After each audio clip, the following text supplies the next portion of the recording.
Missouri's Attorney General says the state's dioceses are cooperating with his look into clergy abuse. Josh Hawley made Missouri the first state after Pennsylvania to launch an investigation. Correspondent Jason Calvi spoke with the Attorney General. Jason? Wyatt, Attorney General Josh Hawley tells me his lawyers are reviewing church files and hearing from victims. One of the state's largest cities, St. Louis, is named after a Catholic saint and king. But only about 13% of Missouri's 6 million residents are Catholic. I met Hawley as he hit the campaign trail. Campaigning for Senate. Missouri Attorney General Josh Hawley updates me on his investigation into Catholic clergy sex abuse. We have now made on-site visits to every diocese and the archdiocese. We've looked to see how many files they have. There's a lot. We have begun the review of all of their files. We've also talked to victims groups around the state. We have talked to victims directly. We're soliciting input from the public, and we've had a pretty voluminous response from folks.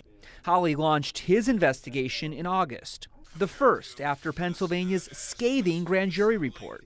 It accused 301 predator priests of abusing more than 1,000 child victims. St. Louis's Archbishop Robert Carlson tells me he welcomes Hawley's review. I did invite him because, first of all, we have nothing to hide, and I know that there's doubt in the minds of the lay faithful.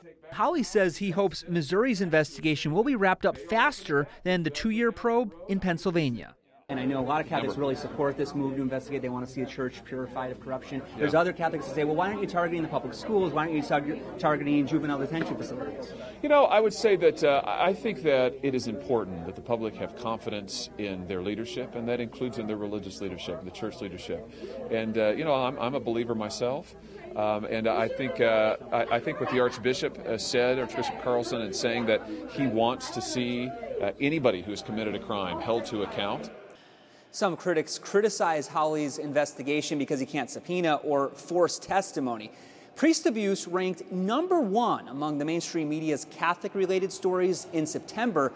That's according to an EWTN Commission study by Kantar Media. Now, Hawley has 22 days to campaign before Election Day. Polls have him tied with Democrat Claire McCaskill. Wyatt? One of many important races we'll continue to follow. Capitol Hill correspondent Jason Calvi reporting. Thanks, Jason.